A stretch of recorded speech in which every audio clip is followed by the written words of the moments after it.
Hello everyone and I welcome you all to another informative session of Educator। मेरा नाम है प्रखर शर्मा और इस YouTube चैनल में हम डिस्कस करेंगे भारत को अफेक्ट करने वाले कुछ इम्पोर्टेंट इश्यूज को। तो स्टार्ट करते हैं हमारे आज के सेशन से। तो दोस्तों, काफ़ी समय से हम सुनते आ रहे थे कि रशिया यूक्रेन पर हमला करने वाला है। वेल फाइनली वो दिन आ चुका है। अब रशिया ने हमला यूक्रेन पर कर दिया है। 24 फरवरी को रशियन प्रेसिडेंट व्लादिमीर पुतिन ने अपने देश को संबोधित करते हुए ये कहा कि रशिया तब तक सेफ नहीं रह सकता जब तक एक मॉडर्न यूक्रेन का खतरा उसके सर पर मंडरा रहा हो, और ज़रूरी है कि रशिया के डेवलपमेंट के लिए यूक्रेन का डीनाजिफिकेशन हो। ये स्टेटमेंट सुनने में बड़ा अजीब सा लगता है क्योंकि जो यूक्रेन के प्रेसिडेंट है, करंट जो प्रेसिडेंट हैं व्लादिमीर जेलेंस्की, वो खुद एक ज्यू हैं। सिर्फ इतना ही नहीं, उनके दादाजी तो नाजियों के खिलाफ लड़े थे सोवियत आर्मी के तरफ से। तो ये स्टेटमेंट जितना ही अजीब है उतना ही दिलचस्प भी है। इतना ही नहीं, व्लादिमीर पुतिन ने अपने भाषण में ये तक कहा कि यूक्रेन पर हमले के साथ ही उनका जो अग्रीमेंट था यूरोप के कुछ देशों के साथ, जिसे मिन्स्क अग्रीमेंट कहा जाता है, जो कि 2015 में साइन किया गया था, उस अग्रीमेंट को भी उन्होंने कह दिया है कि वो विद इफेक्ट रद्द की जाती है। करंटली अभी आप जो अपने सामने जो मैप देख रहे हैं, 27 फरवरी को ये स्टेटस था यूक्रेन का। रशिया जो हिस्से आपको रेड में दिखाई दे रहे हैं, रशिया उन हिस्सों पर कब्जा कर चुका था। ये 27 फरवरी तक का मैप है। उसके बाद आगे रशिया और भी एडवांस कर चुका है और कीव के काफ़ी नज़दीक भी पहुंच गया था। खार्किवो पर भी कब्जा हो चुका था रशिया का, जहां तक न्यूज़ ऐसी भी थी। कुछ ऐसी भी खबरें आई थी कि रशिया ने वैक्यूम बॉम्ब्स गिराया है यूक्रेन की सिविलियन पॉपुलेशन पर। ऐसा क्लेम यूक्रेन ने किया है, हालांकि इस पर एक ऑफिशियली इस पर कोई टिप्पणी करना थोड़ा मुश्किल होगा। लेकिन अब सवाल उठता है कि ये झगड़े की शुरुआत कहाँ से होती है। कुछ कहते हैं कि इसकी शुरुआत कोल्ड वॉर से हुई है, लेकिन असल में इसकी शुरुआत 1945 में ही हो चुकी थी, जब वर्ल्ड वॉर ख़त्म होने के बाद दो देश महाशक्ति बनकर उभरे थे। एक तरफ था अमेरिका और दूसरी तरफ था सोवियत संघ। इन दो महाशक्तियों के उभरने के साथ ही दुनिया दो अलग अलग हिस्सों में बंट गई और शीत युद्ध की शुरुआत यहीं से हुई। अमेरिका को ये डर लगने लग गया था कि कहीं सोवियत संघ का जो इन्फ्लुएंस है, जो उसकी ताकत का प्रभाव है, वो दूसरे देशों में ना फैल जाए, यूरोप और एशिया के देशों में ना फैल जाए। आप जानते होंगे 1971 में जब भारत और पाकिस्तान के बीच युद्ध हुआ था, तो अमेरिका पाकिस्तान के पक्ष में खड़ा था और सोवियत संघ जो है वो भारत के पक्ष में खड़ा हुआ था। तो इसी इन्फ्लुएंस को काउंटर करने के लिए 1949 में अमेरिका ने एक गुट को बनाया, जिसको हम कहते हैं नॉर्थ अटलांटिक ट्रीटी ऑर्गेनाइजेशन। इस गुट का मेजर काम यही था कि रशिया के प्रभाव को, उसके कम्युनिस्ट आइडियोलॉजी को, उसकी ताकत को हर तरफ से घेरा जाए और उसके पावर को सिर्फ उसके लैंड तक ही रिस्ट्रिक्ट किया जाए। इस नेटो की सबसे बड़ी खासियत यही थी उसका चार्टर। जी हाँ, आर्टिकल 5 में कहा गया है कि अगर कोई एक देश दूसरे देश पर हमला करता है और वो दूसरा देश नेटो का हिस्सा है, तो ये माना जाएगा कि वो सिर्फ एक देश के ऊपर हमला नहीं किया गया है, ये माना जाएगा कि वो नेटो के सभी देशों पर हमला किया गया है। यानी अगर रशिया हमला करता है अमेरिका पे, तो ये माना जाएगा कि वो हमला सिर्फ अमेरिका पर नहीं किया गया है, वो हमला किया गया है नेटो के सभी देशों पर। और यही चीज़ जो है वो आज रशिया और यूक्रेन के बीच हुए कॉन्फ्लिक्ट का मेजर कॉज है। अभी आप कहेंगे कि ऐसा कैसे, यूएसएसआर तो 1951 में टूट गया, तो अब नेटो तो, जबकि दुनिया में बात तो ये चल रही थी कि नेटो के डिसोल्यूशन का टाइम आ चुका है, क्योंकि अब यूएसएसआर खत्म हो चुका है। तो फिर अब कैसे कि रशिया और यूक्रेन के बीच में हुए लड़ाई की सबसे बड़ी वजह नेटो है। इसका आंसर भी बड़ा सिंपल है। 1991 के बाद सोवियत संघ जो है वो 15 देशों में टूट के बिखर गया। Russia, Estonia, Latvia, Lithuania, Belarus, Ukraine, Moldova, Armenia, Georgia, Azerbaijan, Uzbekistan, Tajikistan, Kyrgyzstan, Kazakhstan, ये वो सारे देश मिलकर पहले सोवियत संघ हुआ करते थे। लेकिन 1991 में जब सोवियत संघ टूट गया और वो बिखर गया, तो रशिया तो अब कमज़ोर हो गया। लेकिन कमज़ोर होने के बाद भी ये नेटो का जो पावर है, नेटो की जो एग्जिस्टेंस है, वो ख़त्म नहीं हुई, उल्टा वो बढ़ गई। 1999 से लेकर 2020 तक नेटो में 14 और मेंबर्स का एडिशन हुआ। तो आप देख सकते हैं कि नेटो का जो पर्पस था, उसका पर्पस खत्म होने के बाद भी वो एग्जिस्टेंस में रहा। और एग्जिस्टेंस में रहने का मतलब ये नहीं था कि वो बस एक दूसरे की सुरक्षा कर रहे हैं, वो रशिया को दोबारा एक वर्ल्ड लीडर बनने से रोक रहे हैं। कैसे? उन देशों को नेटो का हिस्सा बनाकर जो पहले कभी सोवियत संघ का हिस्सा हुआ करते थे।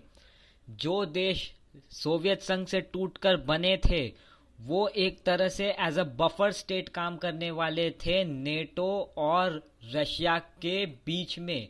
लेकिन आप देख सकते हैं कि एस्टोनिया, लातविया, लिथुआनिया, ये सारे देश जो हैं वो नेटो का हिस्सा बन गए। फिनलैंड बन गया, वो भी नेटो का हिस्सा बना। तो आप देख सकते हैं नेटो किस तरह से रशिया के सरहद पर पहुंच गया।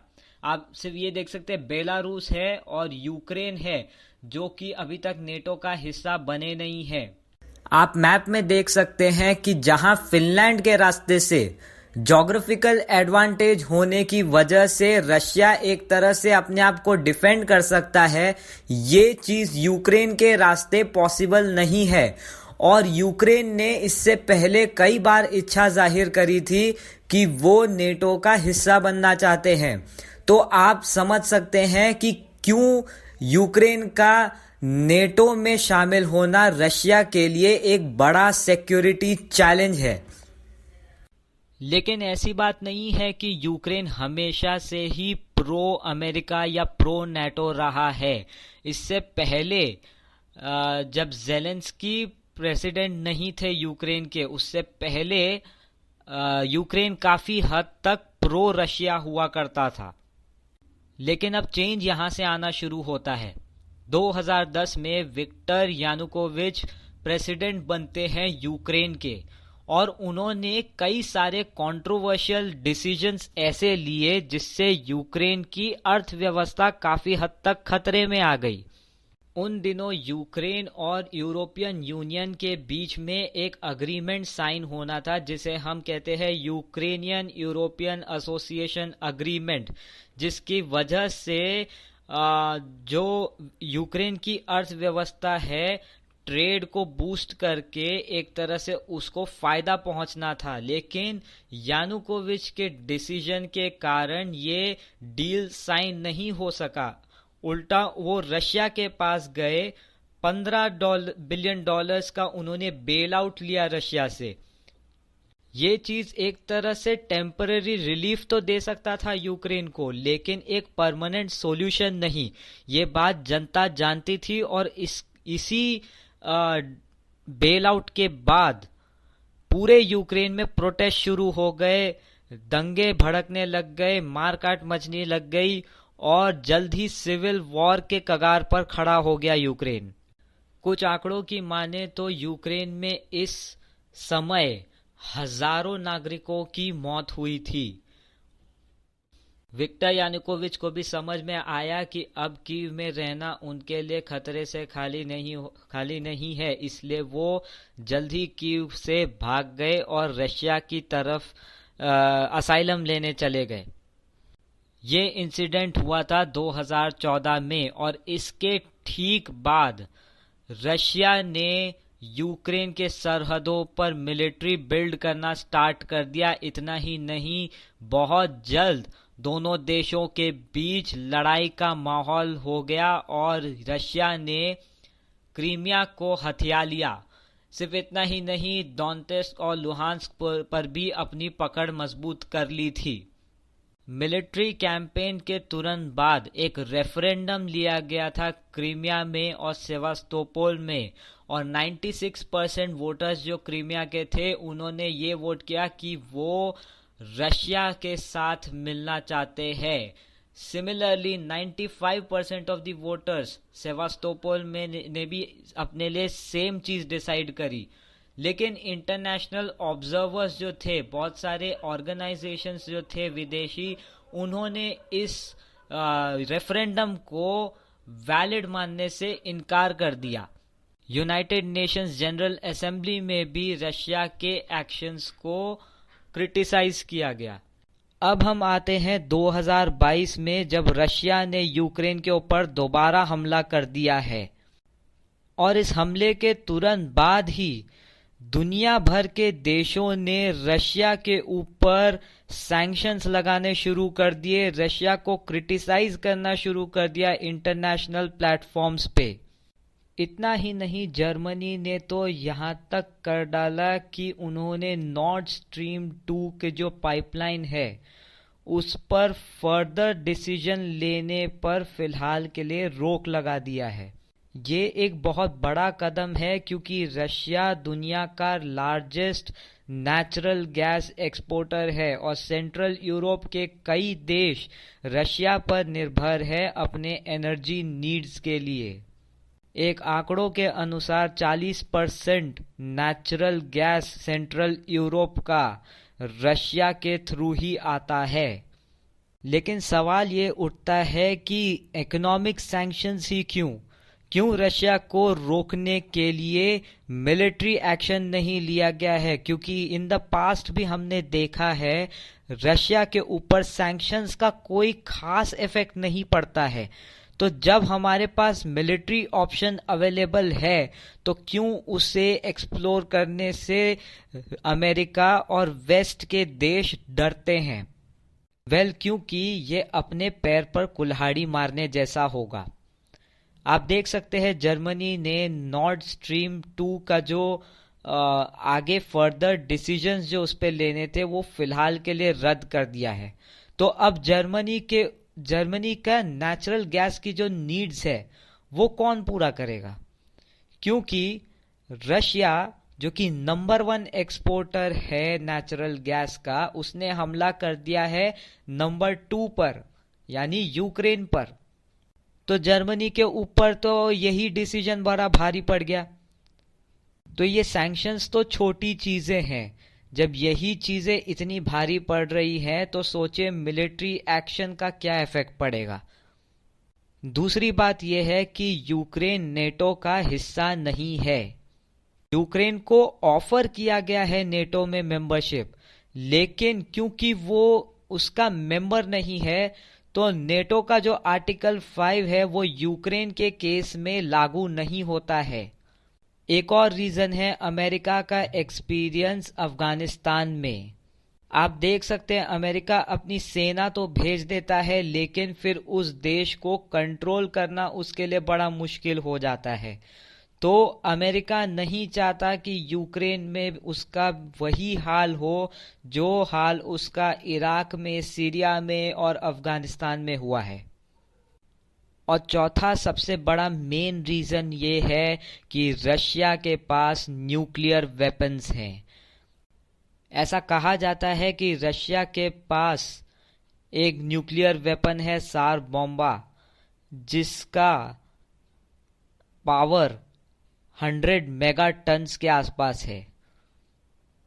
यानी सोचिए अगर ये बॉम्ब हम भारत में मुंबई शहर में फोड़ते हैं तो ये सिर्फ मुंबई को ही खत्म नहीं करेगा, नवी मुंबई, नासिक, पूना, ये सारे शहर भी इस बॉम्ब के चपेट में आ जाएंगे।